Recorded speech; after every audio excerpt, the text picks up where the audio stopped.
ब्रह्मा विष्णु महेश अजर अमर नहीं है। इनका भी आविर्भाव अर्थात जन्म तथा तिरोभाव अर्थात मृत्यु होती है। प्रमाण के लिए देखिए देवी भागवत महापुराण। ब्रह्मा, मैं, विष्णु और शिव, यह तुम्हारी प्रभाव से जन्मवान है। हम तो जन्मवान है, हमारा तो जन्म होता है और मरते हैं, नित्य नहीं है, हम अविनाशी नहीं है। फिर इंद्रादि दूसरे देवता नित्य किस प्रकार हो सकते हैं? कृपया अवश्य सुनिए जगत गुरु तत्वदर्शी संत रामपाल जी महाराज के अमृत वचन। एक भक्त बहुत गरीब था, किसान था, और उसने परमेश्वर कबीर जी, क्योंकि वो परमात्मा रह रह कर आते रहते हैं, कभी किसी साधु रूप में, किसी संत रूप में, या किसी वैसे एक जीवन वो पूरा एक जनसाधारण जैसा जी कर भी पूरा करते हैं। तो वो गरीब आदमी था, वो कहने लगा, महाराज जी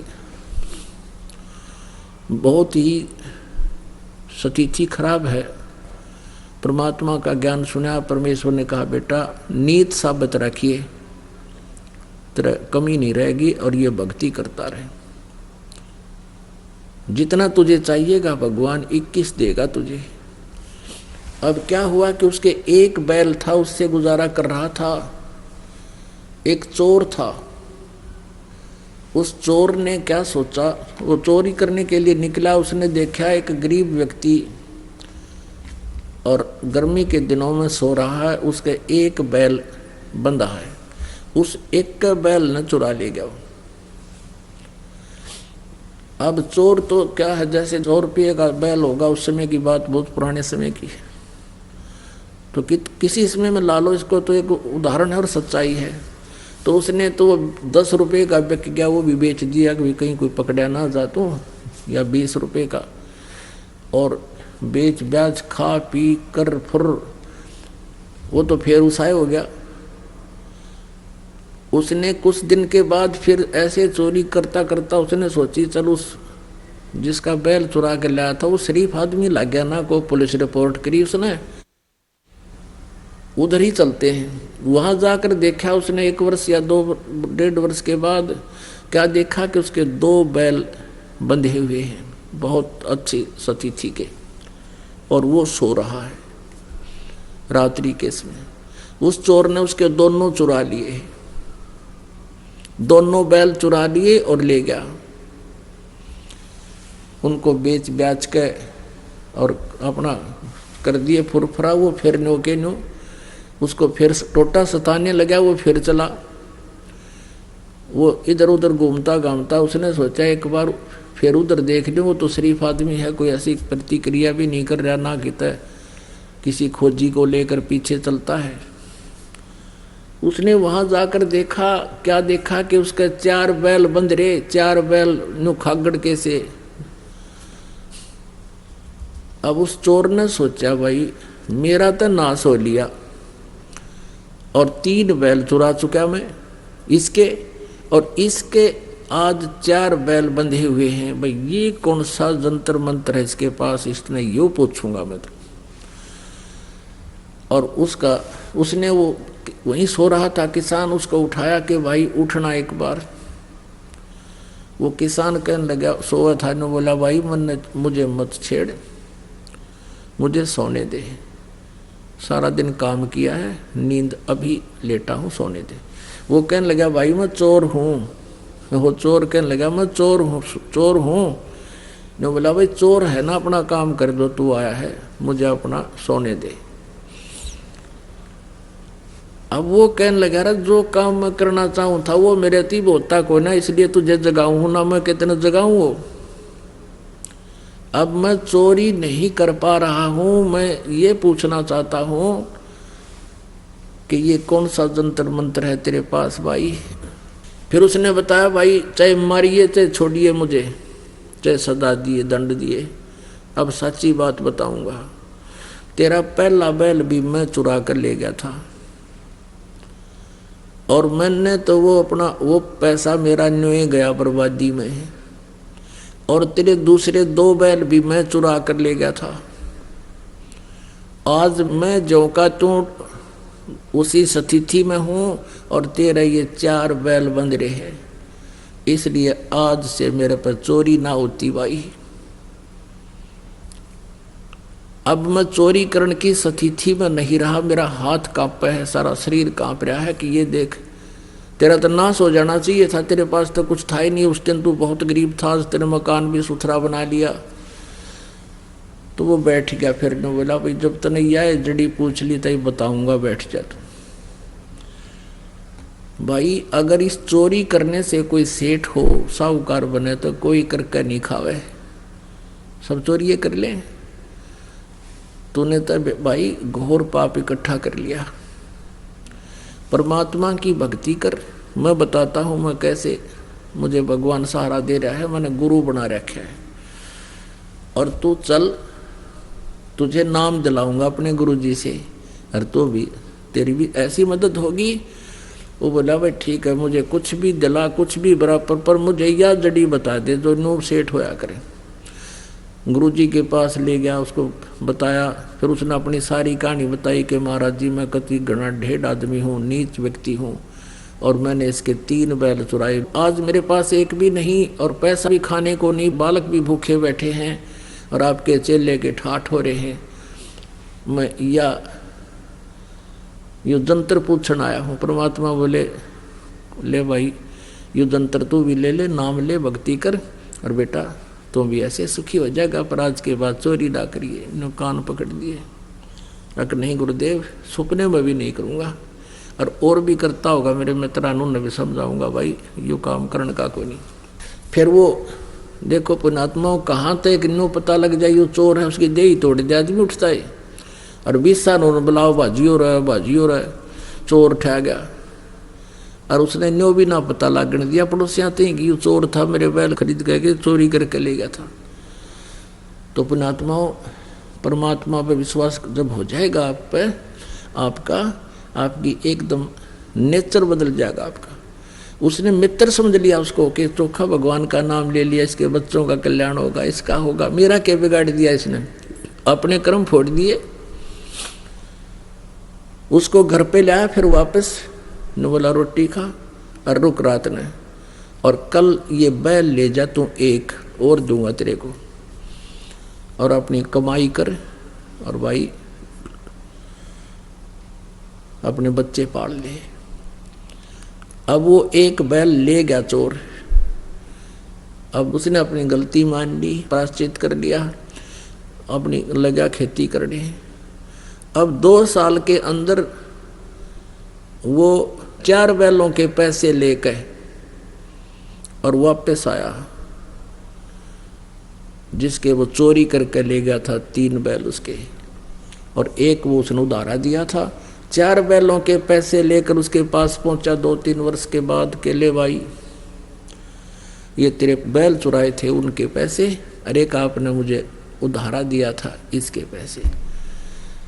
आज मैं परमात्मा ने मेरे ऊपर मेहर बख्श दी और सब तरह से मैं सुखी हो गया।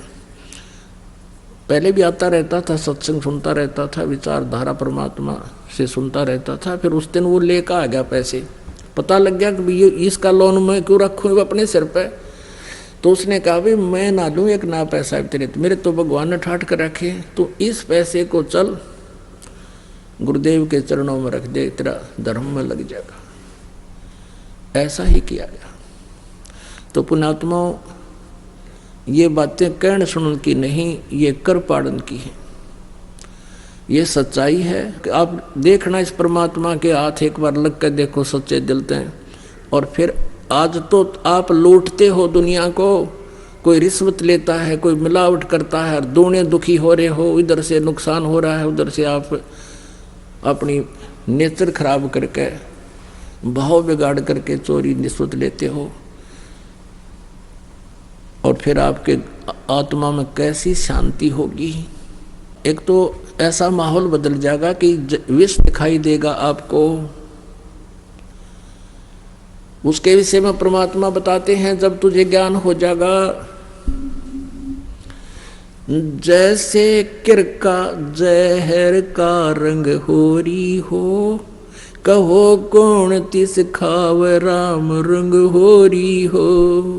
ओए होए, जब आपको ये पता चल जाएगा कि एक कण पड़ा है विष का, ये विष का कण है, आपको पक्का पता है कि ये विष है, कहते उस कण को भी कौन जीव बदर, ऐसा मूर्ख कौन है। जैसे किर का जहर का रंग होरी हो, कहो कौन तिस खाव राम रंग होरी हो।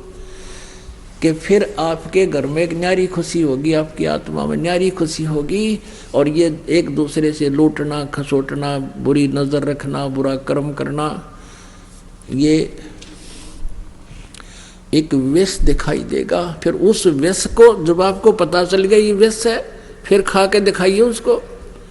अब तो हम अनजान पड़े में ये जुल्म कर रहे हैं, और फिर उसका दंड भी हम भोग रहे हैं। पुण्यात्माओं, सबसे पहले हमने परमात्मा को पहचानना होगा, और जो समर्थ परमेश्वर है वही हमें ये सुख दे सकता है। हमारे भाग्य से भी अलग, किस्मत में ना होगा तो भी आपको देगा। और आपने पहले इस परमात्मा की शरण में आने से पहले चाहे कितनी ही गलतियां कर दी हों, क्योंकि वो आपकी अनजानपने में की गई गलतियां हैं, अज्ञानता से की हुई गलतियां हैं, और काल प्रेरणा से की हुई गलतियां हैं। वो परमात्मा खूब समझते हैं कि इस जीव के बस का नहीं, ये काल ने इसको इतना भ्रमित कर दिया कि ये कुछ भी कर सकता है। और फिर ये ऐसा विधान बना के छोड़ दिया कि जैसे कर्म करेगा वैसा ही फल मिलेगा। बुरे करेगा तो उसका अलग डिपॉजिट, शुभ करेगा तो उसका अलग डिपॉजिट। और इस लोक में शुभ करने के लिए तो बहुत प्रयत्न, अशुभ करने की जरूरत नहीं आप पे होंगे। जैसे पृथ्वी ऊपर पग जो धारे है, करोड़ जीव एक दिन में मारे। जो चौका तुम देवो नेता, सत्य ब्राह्मण की है हत्या। अब जैसे डेली पोचा मारते हैं, या वैसे लीपते हैं, या वैसे सैर सपट्टा करते हैं, या कोई खेत में हल जोतता है, या मजदूर कस्सी से खोदता है, करोड़ों जीवों को मारकर श्याम को विश्राम करता है, इतने पाप इकट्ठा कर लेता है। और पुण्य एक भी नहीं हो सकता, क्योंकि शास्त्र विधि को त्याग कर जो मनमाना आचरण करते हैं उसको कोई लाभ नहीं होता, न उसको सुख होता है, न उसकी गति होती है, न उसके कोई कार्य में कोई सिद्धि प्राप्त होती है, कोई न उसको कोई सुख होता है। गीता जी अध्याय नंबर 16 के श्लोक 23 में स्पष्ट किया है कि शास्त्र विधि को त्याग कर जो मनमानी पूजाएं करते हैं।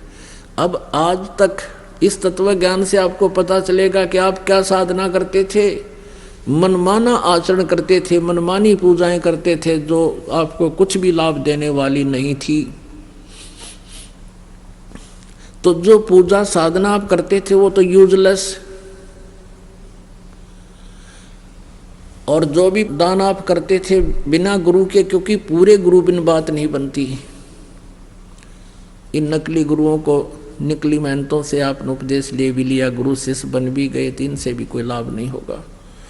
तो उससे क्या होगा कि आपका पुण्य तो एक भी नहीं बने था, और पाप इतने बने जिनमें गिनती नहीं हुआ है। तो आप जब तक पूर्ण परमेश्वर कबीर देव जी की शरण में इस दास के माध्यम से नहीं आओगे, नकली कबीर पंथियों से भी आपको कोई लाभ नहीं होगा। इस दास के अतिरिक्त सभी डुप्लीकेट पंथ हैं ये कबीर पंथ में भी, इनके पास सतनाम नहीं है, इनके पास सारनाम नहीं है, और सतनाम और सारनाम ही मोक्षदायक है और पाप नाशक है। वो केवल इस दास पर रजा बख्शी है परमेश्वर, ये सत्कर मान लेना, ये अभिमान नहीं, ये सच्चाई समझना। तो उसके अतिरिक्त जो भी आप साधना कर रहे थे वो तो यूजलेस थी, कोई पुण्य नहीं, और पाप आप पर बने थे, पापों का ढेर लगता चला जावा था, और आपके जो कुछ पिछले संस्कार पुण्य थे वो इस जीवन में समाप्त हो जाने थे। और फिर अगले जन्म में क्या होगा, वो पाप भोगने के लिए 84 लाख प्रकार के प्राणियों के जीवन में आप जी की बिरान माटी शुरू हो जाती है। दुर्गति शुरू हो जाती है।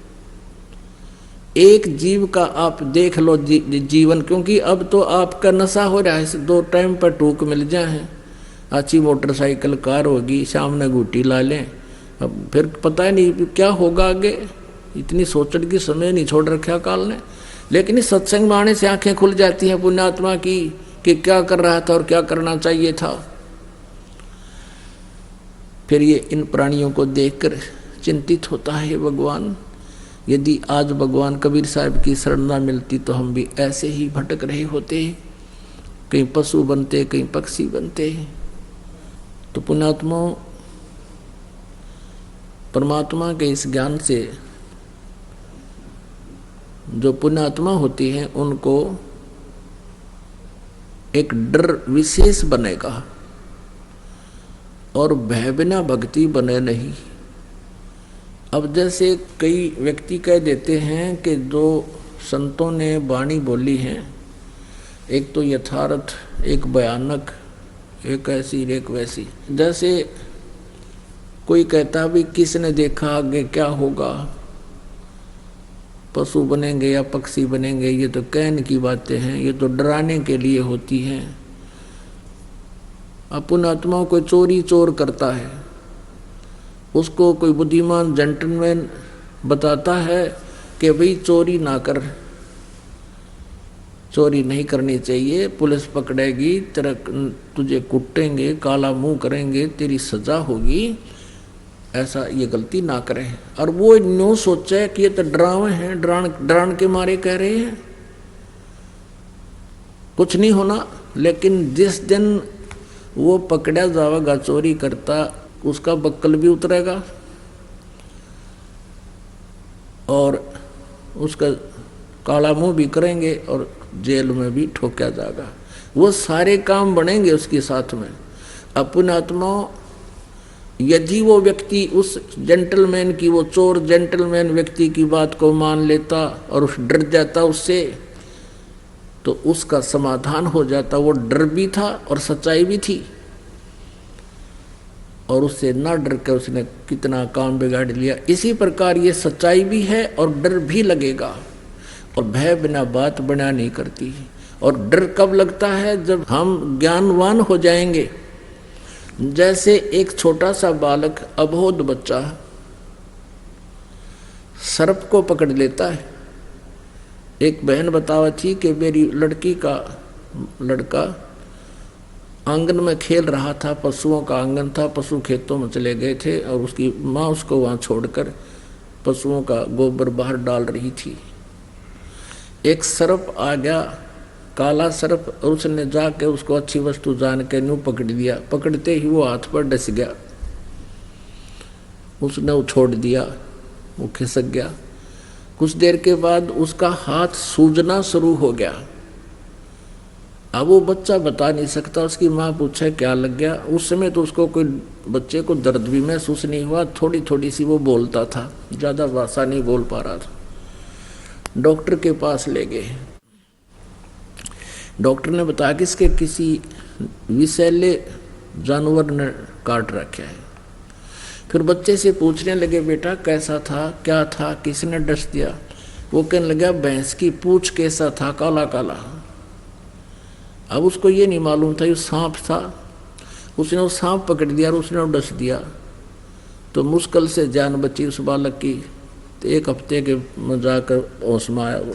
तो कहने का भाव ये है कि जब वो बच्चा सियाना हो जाएगा, बड़ा हो जाता है, तो सर्प को इतनी दूर से देखकर भाग लेगा और उनको भी कहेगा सर्प आ गया, सर्प आ गया, भाग लो, सांप आ गया। तो पुण्यात्मा, इसी प्रकार आप जी अबोध बालक हो, जो गलतियों पर गलती कर रहे हो, इसका बहुत दुष्परिणाम भोगना पड़ेगा। और आपको इस तत्व ज्ञान से ये ज्ञान हो जाएगा, आपकी बुद्धि इतनी उठ जाएगी, आपको विष दिखाई देगा, वो सर्प दिखाई देगा जो कर्म आज कोई कर रहा है, चोरी, जारी, रिश्वत का या दहेज आदि ले करके अपने कर्म बिगाड़े हैं। ये नहीं होगा, फिर आपसे हो ही नहीं सकता, और इसकी आवश्यकता कतई नहीं। हम कितना दूसरे के धन को लेकर सुखी हो सकते हैं? अपना इतिहास पढ़ लिया, सुन लिए कथा, ये सच्चाई है, सत्कर मान लेना। तो पुण्यात्माओं, इस तत्व ज्ञान से आपकी पूर्ण रूप से आत्मा निर्मल हो जाएगी और फिर इस निर्मल बुद्धि आत्मा के अंदर ये सतनाम रूपी बीज आप में बहुत अच्छी तरह फल फूलेगा। भगवान की भक्ति शक्ति आपको इतना सुख देने लग जाएगी, आप सोच भी नहीं सकते कि सचमुच भगवान ऐसा अब भी कर रहा है। पिछले उदाहरण सुना करते थे हम कि भगवान ऐसा दे दिया, उसको ऐसा कर दिया। आपको वर्तमान में दिखा देंगे, रोज कथा सुनाया करोगे अपने मित्रों को कि आज मेरा इतना ऐसा हो गया, ऐसा सुख हो गया। ये वो परमात्मा है। परमपिता परमात्मा कबीर परमेश्वर जी हम सभी के जनक हैं, कुल के मालिक हैं।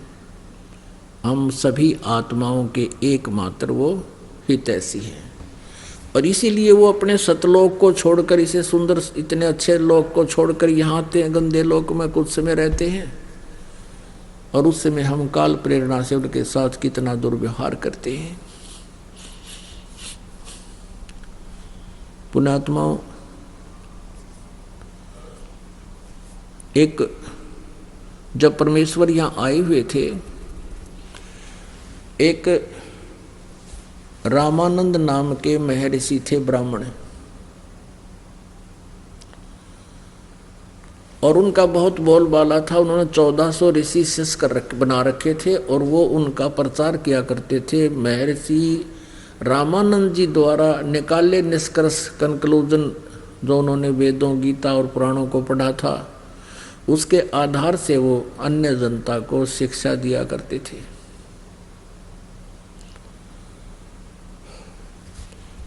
एक दिन परमेश्वर कबीर जी जब 5 वर्ष के हो गए थे,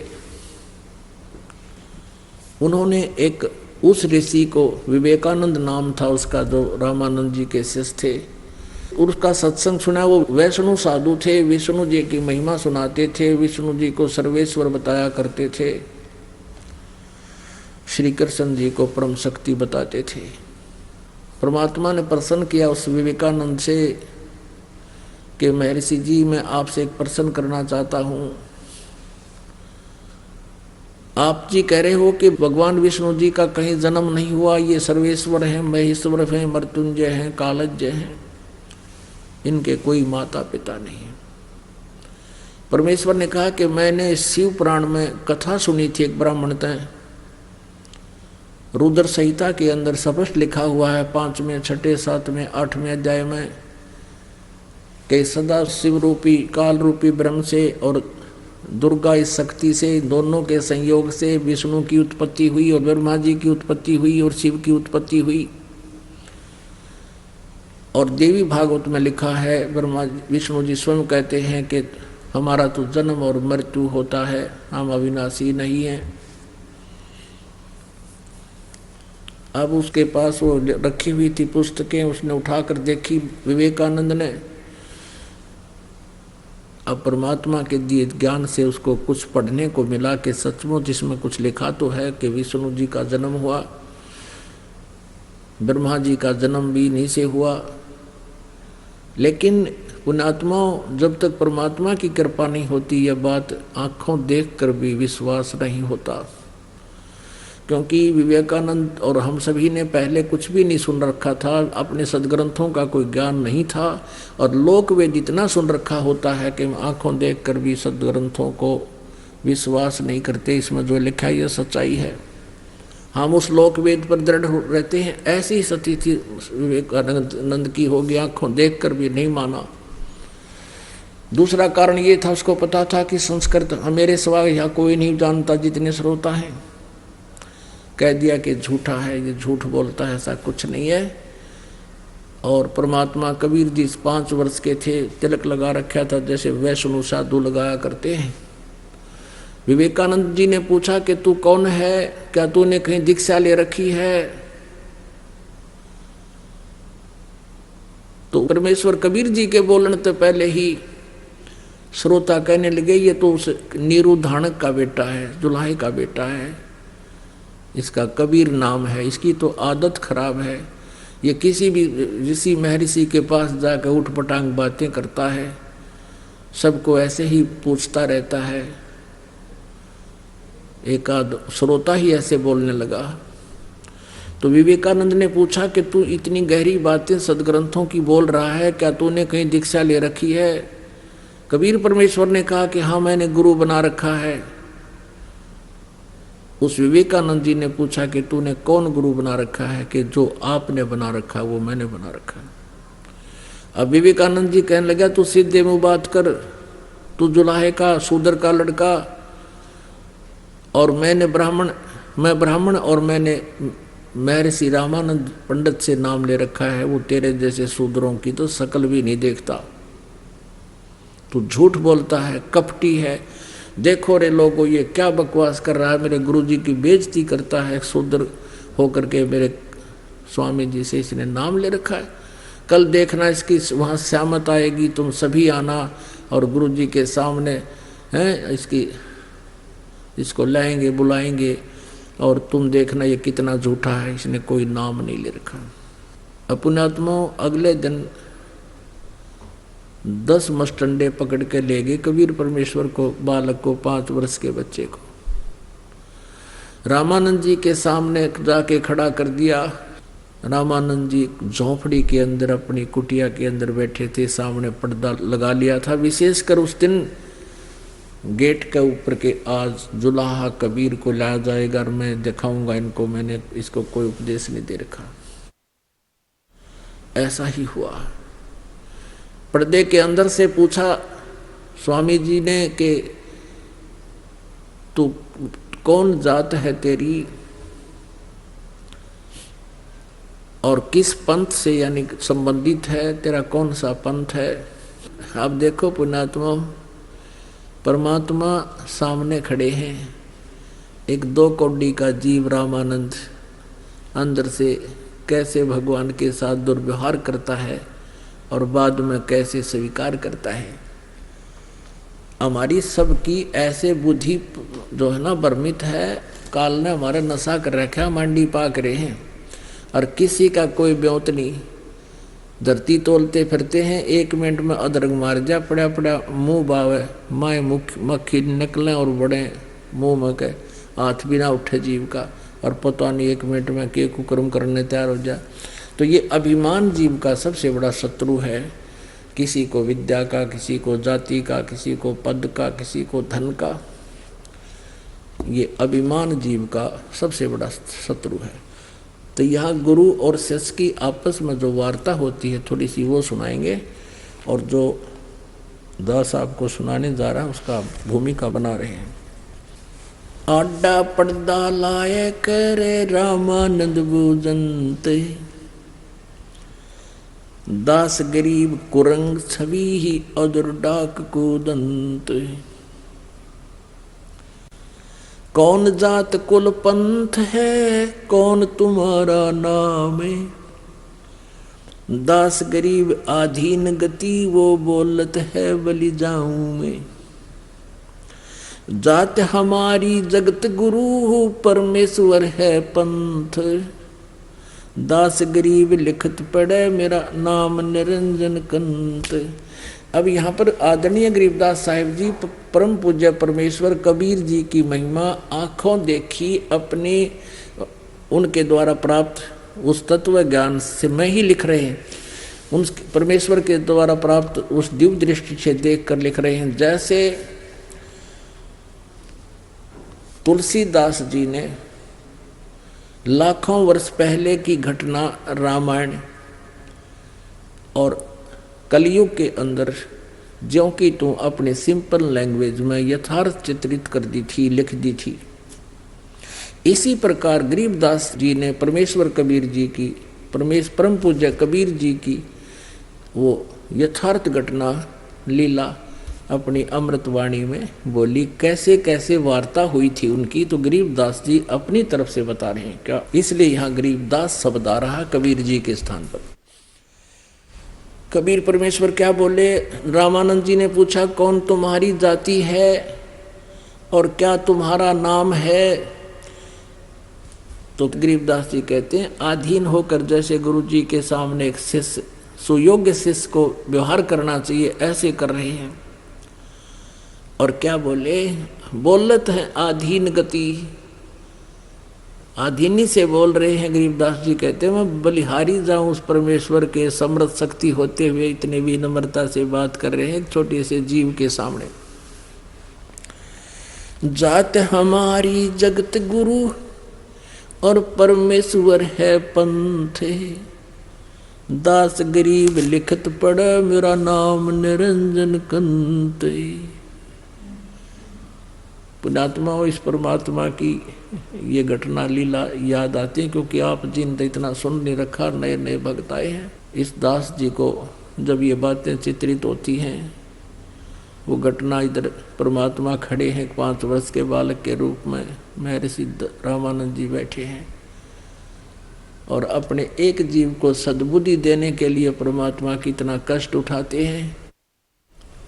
अब रामानंद जी गालियां दे रहे हैं भगवान को और वो करबद्ध खड़े हैं। तो पुण्यात्माओं, हमारा हितैषी कौन है? एक शराबी बालक लड़का बाप ने बूंदी अच्छी कह देता है और वो बेचारा आंखों में आंसू बहाता और बैठ जाता है, और फिर भी ये सोचता है इसकी नशा उतर जाएगा तब ये ठीक बोलेगा मुझे। तो पुण्यात्माओं, यही स्थिति आज हमारी है। कबीर साहब कहते हैं, कबीर ये माया अटपटी सब गट आन अड़ी, और किस किस न समझाऊं या कुएं भांग पड़ी। सबको प्यार रखी है, ये सब उसी के बच्चे हैं। और यह भांग पैदी काल ने यहाँ की ये बकवाद बेमतलब की घूटी ला ले, कोठी बना ले, कार ले ले, इससे उलझा दिया। और फिर परमात्मा ने सोचा इसने कर लेने दे, कह लेने दे, जो बूंदी अच्छी मुझे बोल रहा है, जब ये नशा उतर जाएगा ना फिर देखना यो किस तरह मुझसे व्यवहार करेगा मेरा बच्चा। तो वही स्थिति रामानंद जी के साथ बनी। परमात्मा बोले, जात हमारी जगत गुरु, मैं जगत गुरु हूं, पूरे विश्व को ज्ञान देता हूं और किसी के पास ज्ञान नहीं है।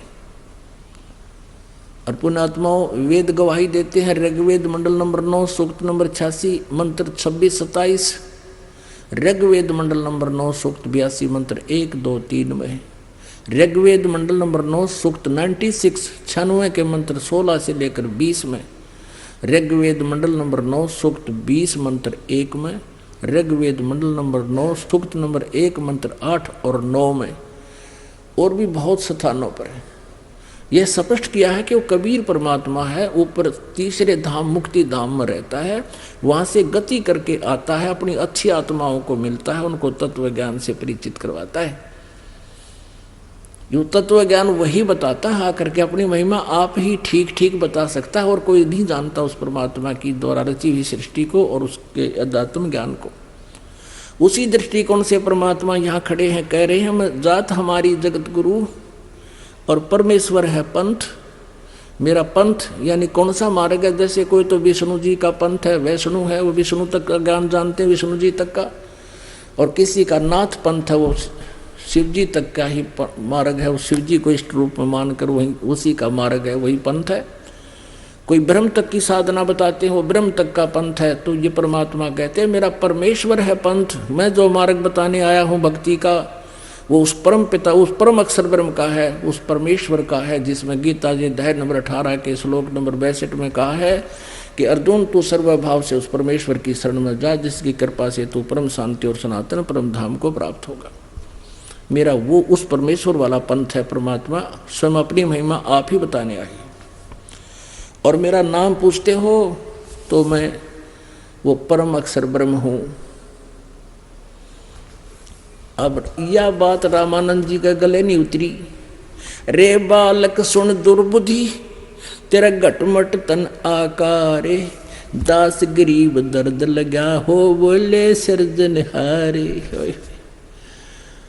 अब देख, गरीबदास साहब जी कह रहे हैं कि भगवान ने अपने आप को भगवान कह दिया कि मैं परमात्मा हूँ। तो इस बात का दुख हुआ रामानंद जी को और गाली देने लग गया। रे बालक सुन दुर्बुद्धि, तेरा घटमट तन आकार तो दिखाई देता, साकार भगवान तो निराकार है। अब विष्णु जी का पुजारी और मूर्ति रख है, सारे चित्र ला रहा और कह स्वर्ग में जाऊंगा, वहाँ भगवान रहता है विष्णु जी, और फिर भी उसके लोक वेद से मान रहा है कि भगवान तो निराकार होता है। और तू दिखाई दे रहा है। और फिर क्या बताते हैं कि तू मोमिन का पालवा। अब जैसे मोमिन माने मुसलमान, तुझे वो मुसलमान जुलाहा नीरू उठा कर लाया था, तेरी माँ का बेरा ना तेरे बाप का, तेरी जात का बेरा ना तेरे धर्म का, कुजात तू अपने आप को भगवान कहता है। रामानंद जी भगवान को गालियां दे रहे हैं। तुम मोमिन के पालवा, यानी उस एक मुसलमान जुलाहे के घर पर तू पल रहा है और अपने आप को भगवान कहता है। तुम मोमिन के पालवा, जुल्हे के घर बासे, दास गरीब अज्ञान गति, एकता दृढ़ विश्वास। मान बढ़ाई छोड़ कर बोलो बालक बेने, दास गरीब अधम मुखी, एकता तुम गठ फेन। मरत मरत बहु जग गए, लखी न अस्थिर ठोरे, दास गरीब जिहान में तुम सा नीच न और। रामानंद जी परमात्मा को अच्छी बुरी बुरी बुरी कह रहे, खोटी खोटी। तर्क तलु से बोलते रामानंद सुरज्ञाने, दास गरीब कुजात है आखिर नीच निदान। कहते हैं तू कुजात है, कुजात यानी तेरी जात का बिना बेरा, इसलिए तू बकवाद भी घनी कर रहा है, अपने आप को भगवान बता रहा है।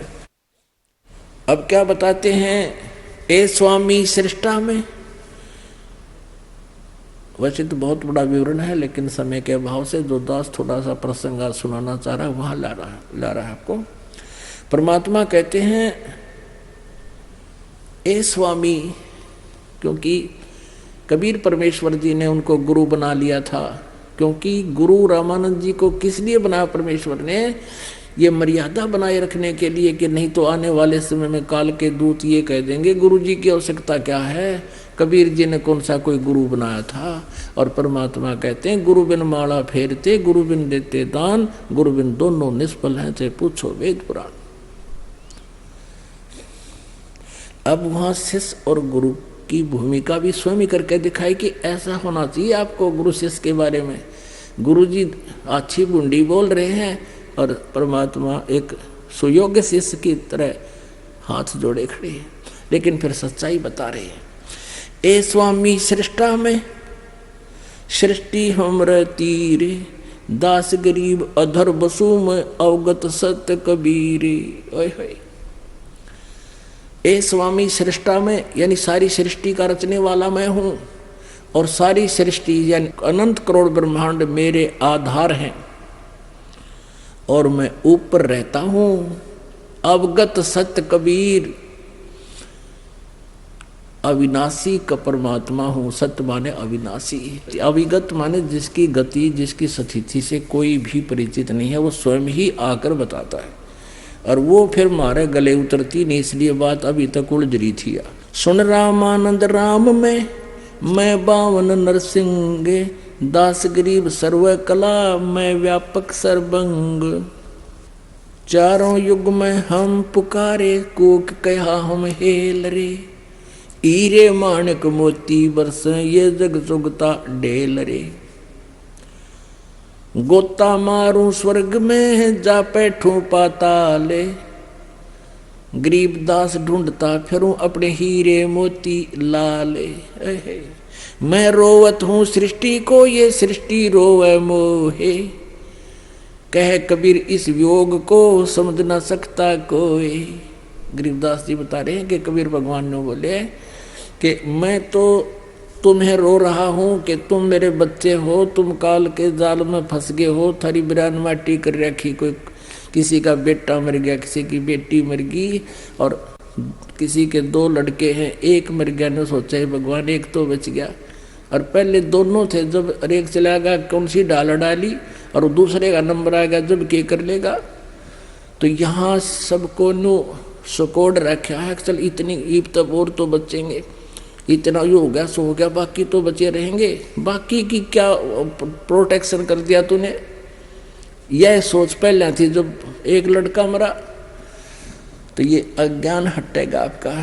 तो क्या बताते हैं, मैं रोवत हूँ सृष्टि को और सृष्टि रोवे वो ही। ये मुझे ढूंढते फिरते हैं कि वो भगवान तो जो है ना सब सुख देता है, अकाल मृत्यु से भी बताता है, हमारे आने वाले जीवन में जो संकट है उनसे भी बचाता है। तुम इस गुण युक्त परमात्मा की खोज में भटक रहे हो और इन काल के दूतों को फंस जाते हो। मैं तुम्हें रो रहा हूं कि तुम मेरे बच्चे हो, मेरे पास आ जाओ, मैं तुम्हें सुख दूंगा।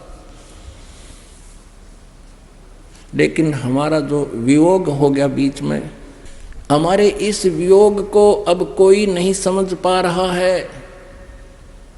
अपने आत्माओं, परमात्मा आके यूं कहे मैं भगवान हूँ ना जचे, और मेरे जैसा दास बीच में बिचौलिया होकर बताओगा अरे यो भगवान खड़ा भाई, फिर आदमी समझेगा, सोचेगा, विचार करेगा।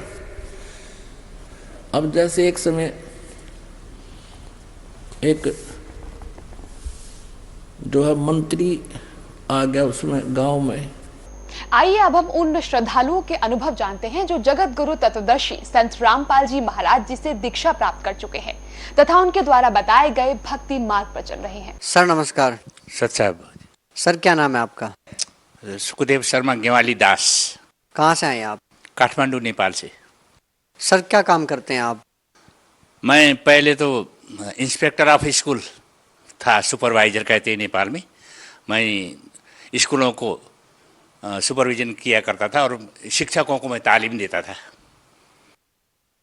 सर आप इतने एजुकेटेड हैं, आप नेपाल से चलकर आए और हिंदुस्तान में संत रामपाल जी महाराज से नाम दीक्षा ली।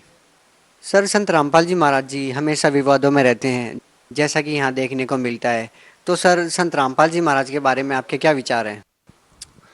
जगत गुरु तत्वदर्शी संत रामपाल जी के बारे में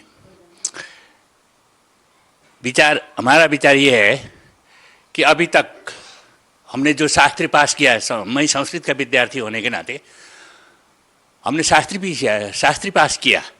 शास्त्री पास करते करते हमने इतने ग्रंथ टटोले, इतने ग्रंथों में पढ़ा, तो उन ग्रंथों में तत्वदर्शी की बात भी आती थी और बड़े बड़े संत महर्षियों की बात भी आती थी, महंतों की बात भी आती थी। मैं उससे पहले आकर के यहीं हिंदुस्तान में आकर के हमने संस्कृत की शिक्षा दीक्षा ली। यहाँ मैं हाई स्कूल का टीचर भी बना। तो मैं जो शास्त्रों में जो गुह्य बात होती है, सूक्ष्माति सूक्ष्म बातें होती हैं, उन बातों को पढ़ते पढ़ते मैं थक गया था कि ये तत्व कहाँ है, तत्व कहाँ मिलता है, तत्व कौन देता है, वो तत्वदर्शी कौन होता है। ऐसा ढूंढते ढूंढते मैं थक गया था। तो एक दिन ऐसा हुआ कि वो तत्व की बातों को लेकर के हम घर में भी, अपने घर में पति पत्नी में भी हम तर्क वितर्क किया करते थे। तो मैं तत्वदर्शी कौन होता है ये पहचान नहीं पा रहा था। एक दिन ऐसा हुआ कि मेरी धर्मपत्नी जो अभी भक्तमती हैं, अभी साथ में यहीं आई हैं, उन्होंने वो भक्ति दर्शन टेलीविज़न देखती थी, आध्यात्मिक चैनल ज़्यादातर वो देखती थी। मैं भी कभी कभी देखा करता था, मैं निरंतर नहीं, ज़्यादातर मैं नहीं देखता था, वो देखती रहती थी। एक दिन उन्होंने कहा देखिए आज तो भक्ति दर्शन में एक श्याम प्रसाद साहबकोटा जो भोगर्व ऑफिस में भूमि सुधार में उपसचिव के लेवल में जो काम कर रहे हैं, वो कह रहे हैं कि उनकी भक्तमती ने 10 रुपये की एक किताब ले ली थी। वो किताब देखने के बाद मेरा काया पलट हो गया। किताब का नाम था ज्ञान गंगा। तो उसके बाद मैंने सोचा अच्छा ये कौन सी किताब थी ऐसी जो कि काया पलट हो गई उनकी। 10 रुपये की किताब से अगर किसी की काया पलट हो जाती है, किसी की उद्धार हो जाती है, तो हम भी तो उसको देख सकते हैं, उसका पता लगाओ। हमने कहा उनको। तो उन्होंने हाईलाइट में जो मोबाइल नंबर आता था भक्ति दर्शन में, तो मोबाइल नंबर को उन्होंने नोट किया, फ़ोन लगा लिया। फ़ोन लगाने के बाद किसी भक्त ने, भक्ति दर्शन की मेंबर ने बताया कि आप कहाँ रहते हो। हम बालाजू, काठमांडू के नज़दीक एक बालाजू गांव है, गोलडुंगा गांव है, उसमें वहाँ रहते थे। तो गोलडुंगा से तो बहुत नज़दीक, स्वयं के नज़दीक एक भक्त रहते हैं, उनके पास ज्ञान गंगा की किताबें मिल जाती हैं, आप वहाँ जा कर के ले लो। उन्होंने कहा। तो बाद में जा कर के फिर मैं दूसरे दिन ही मैं चला गया, वो किताब मैं ले आया, किताब को देखा। तो किताब देखने के बाद हमें विश्वास हो गया कि उसमें तो सारा विश्व ब्रह्मांड का ही ज्ञान रखा हुआ है। उसमें लिखा हुआ था देवी भागवत एक श्लोक, 3 स्कंद का 4 अध्याय का 42वां श्लोक है। वो श्लोक मुझे याद है।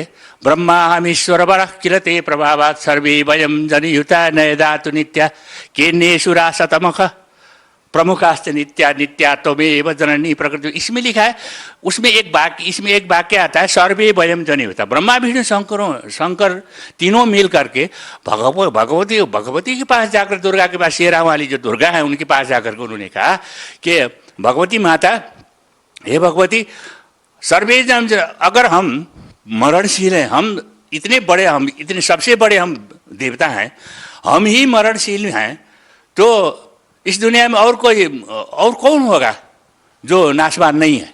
तो जो नाशवान है वो तो आप ही हैं, सतत सदा रहने वाले तो आप ही हैं। आखिर इस प्रकार उन्होंने जो प्रार्थना किया हुआ जो श्लोक हमें मिला, तो उसी श्लोक से हमें बहुत ज्ञान की इच्छा हुई, आगे बढ़ने की इच्छा हुई, खोज करने की इच्छा हुई, अनुसंधान करने की इच्छा हुई। तो करते करते हम ज्ञान गंगा को पढ़ते गए। फिर वेद के कंडिकाएँ, हमारे सदगुरु रामपाल जी महाराज जी ने जो चारों वेद की जो कंडिकाएँ दे रखी है, उस श्लोक नहीं कहते कि वेद की कंडिका कहते हैं, कंडिका को दे रखी है। चारों वेदों के श्लोक को हमने पढ़ा। तो उसके बाद हमने ये फैसला किया कि हाँ, इससे अलावा और कोई वो नहीं है। सर, आपने संस्कृत में एमए की है। संत रामपाल जी महाराज पर कुछ लोगों का आरोप है कि संत रामपाल जी महाराज अर्थों का अनर्थ कर देते हैं। आप तो संस्कृत में एमए हैं, आपने संस्कृत को बहुत बारीकी से समझा है, तो सर आपके क्या विचार है संत रामपाल जी महाराज के बारे में? उन लोगों को ये भी पता नहीं है कि तत्वदर्शी संत क्या होता है, और किसको भगवत प्राप्ति, जिसने भगवत प्राप्ति नहीं किया हो वो वेद को समझ भी नहीं सकता और समझा भी नहीं सकता। इसीलिए मुझे तो ये विश्वास हो गया कि हमारे संत जगतगुरु तत्वदर्शी संत रामपाल जी महाराज को भगवत प्राप्ति भी हुई है, पूर्ण ब्रह्म परमेश्वर भगवान ने दर्शन भी दिया है। उसके बाद ही वो तत्वदर्शी संत बने हैं। तत्वदर्शी संत की उदय सदा नहीं होती, करोड़ों वर्ष में एक आध बार ही होता है। ये हमारा सौभाग्य है कि 600 वर्ष कबीर परमेश्वर का बनारस में आए थे। उसके बाद फिर हमारे देखने में तो हमारे जो चर्मचक्षु है, चर्म का होता है ये चमड़े की चक्षु है, आँख है, उस आँख से तो हम उनको देखते हैं, हमारी तरह देखते हैं। तो वो चर्मचक्षु से उनका भी चर्म ही है, देखने में चर्म है, लेकिन वो साक्षात ईश्वर है। साक्षात ईश्वर वेद ने ही प्रसिद्ध किया है, क्योंकि वेद ज्ञानपरक ग्रंथ है। वेद में भ्रामक बातें नहीं होती है। वेद में जो कुछ लिखा है वो सत्य लिखा है, उसी सत्य के आधार पर ही। और भगवान का भेद भी वेद में ही है।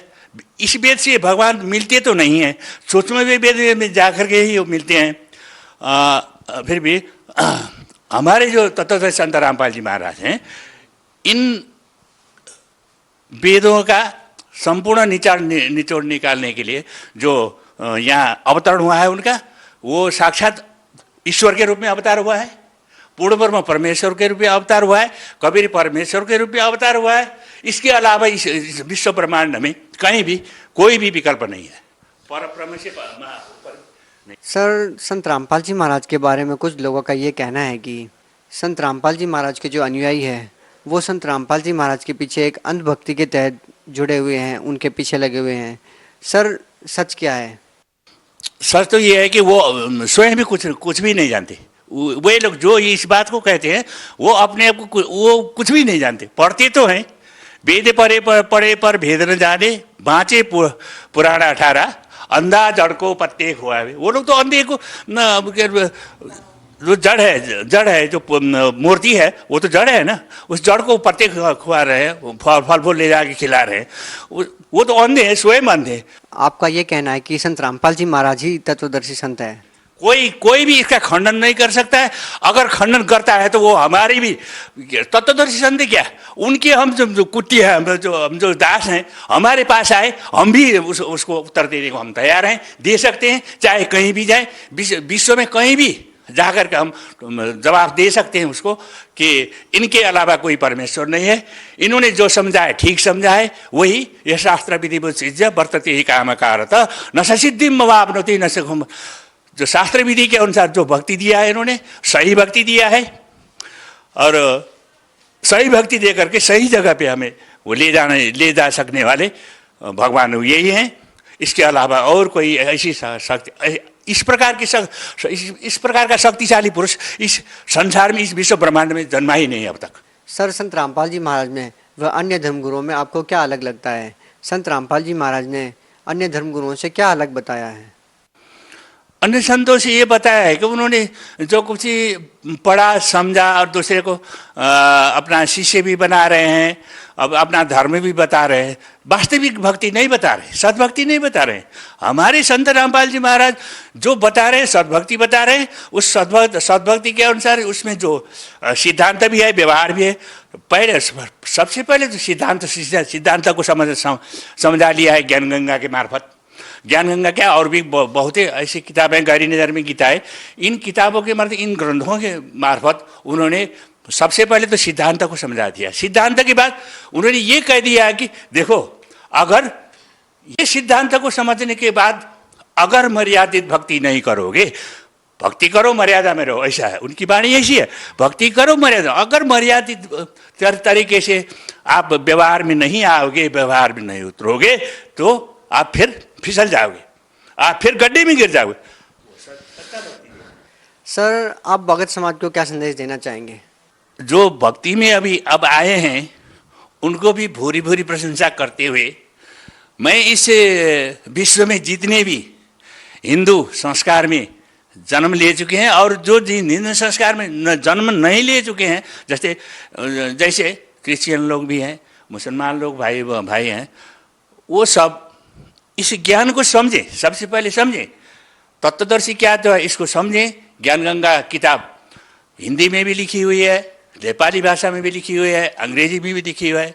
सबसे पहले इसको पढ़ें और तत्वदर्शिता को पहचानने के बाद फिर यहाँ आकर के हमारे सदगुरुदेव से नामदान लें और अपनी कल्याण करवाएं।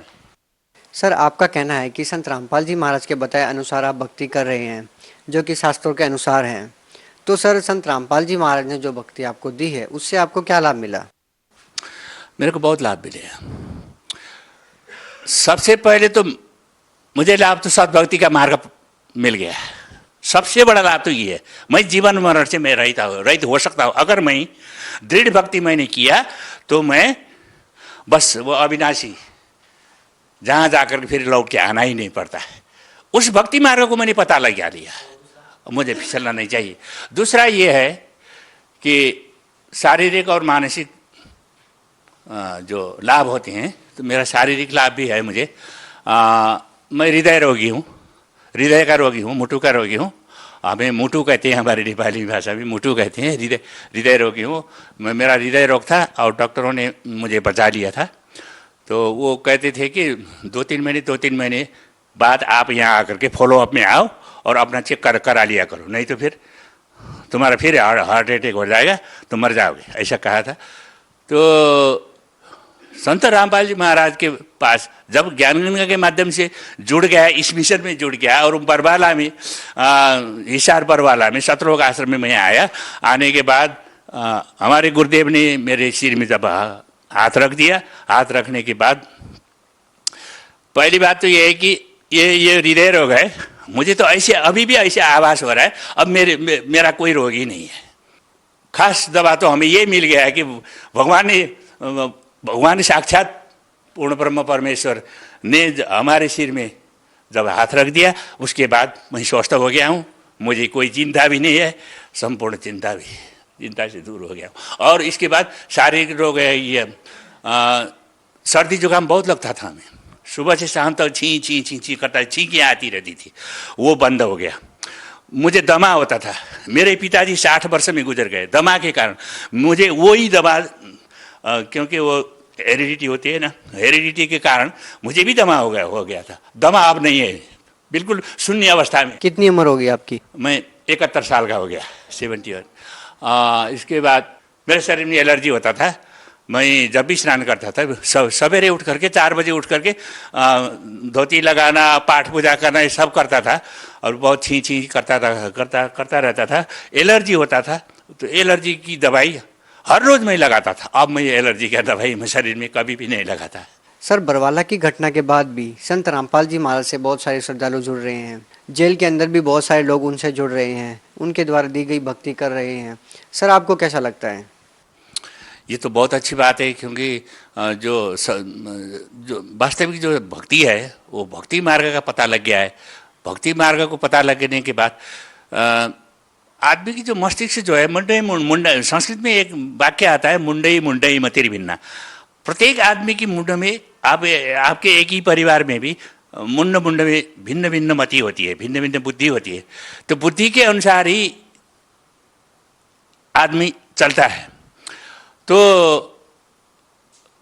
ये जो भक्ति है सभी की जानकारी में नहीं आती, तो इसको देखने के बाद आदमी को आश्चर्य होता है कि ऐसा भक्ति तो कहीं भी नहीं था। तो एक बार कम से कम हम भी परख के देखें। तो वो जब देख लेता है, थोड़ा भी 1-2 पढ़ने, सारी ज्ञान गंगा की पूरी किताबें पढ़ने की कोई आवश्यकता ही नहीं है। मैंने भी 10-20 पढ़ने के बाद ही मैं यहाँ आ गया था। तो थोड़ा सा जब पढ़ लेता है ना, नास्टिडम की बातें भी वहाँ लिखी हुई है, भक्तजनों के लिए लेख भी उसमें हैं, और उसके बाद जो सैद्धांतिक बातें हैं, वेद की कंडिकाएँ हैं, और भागवत, श्रीमद् भागवत, देवी भागवत की श्लोक भी लिखी हैं। अब अगर एक थोड़ा सा भी पढ़ा लिखा आदमी अगर उसको एक दो श्लोक देख करके, उसका अर्थ देख करके गहन दृष्टि से अगर देख लेगा ना, वो पता लगेगा हाँ भाई, इससे ये तो बहुत अच्छी बात है, ये तो ऐसा ज्ञान तो संसार में कहीं भी नहीं है। तो हमें देख लेना चाहिए कम से कम। हमारे वो ये गुरु कौन है, ये ऐसी शिक्षा कौन देता है, वो गुरु कौन से है, कह करके वो परीक्षण के लिए भी हमारे गुरुदेव के पास आते हैं। और आने के बाद आते ही वो उनमें ऐसा प्रभाव पड़ जाता है कि हमारे गुरुदेव की संस्कार ही ऐसी हैं, सभी को बेटे करके बेटी करके संबोधन करते हैं, आशीर्वाद भी देते हैं, बड़े सहज स्वभाव है, उज्ज्वल प्रतिभा है, तो कोई भी भेदभाव नहीं है। देखिए ये जो भेदभाव जो है ना, वेद में कहीं भी भेदभाव नहीं। ये पौराणिक काल में आकर के ये भेदभाव, धार्मिक भेदभाव शुरू हुआ। तो भगवान जो करता है ना, भगवान जो व्यवहार करता है दूसरों को व्यवहार, तो वो उसमें वो भेदभाव की दृष्टि से कहीं भी नहीं देता। वसुधैव कुटुंबकम, संस्कृत में आता है वसुधैव कुटुंबकम। वसुधैव संसारी, हमारा कुटुंब बराबर है, परिवार बराबर है। यही दृष्टिकोण हमारे सदगुरु रामपाल जी महाराज के मस्तिष्क में रहता है। और सभी को अपने बच्चे की तरह समझते हैं, सभी को सत्कर्म में लगाते हैं। वो कहते हैं कि बार बार कहते हैं कि तुम मर्यादित काम करो, मर्यादा में रहो, और भक्ति करो, मर्यादा में रहो, और कर्म करने की सभी छूट है। और जो खाने का चीज़ है वो खाओ, न खाने वाला चीज़ मत खाओ।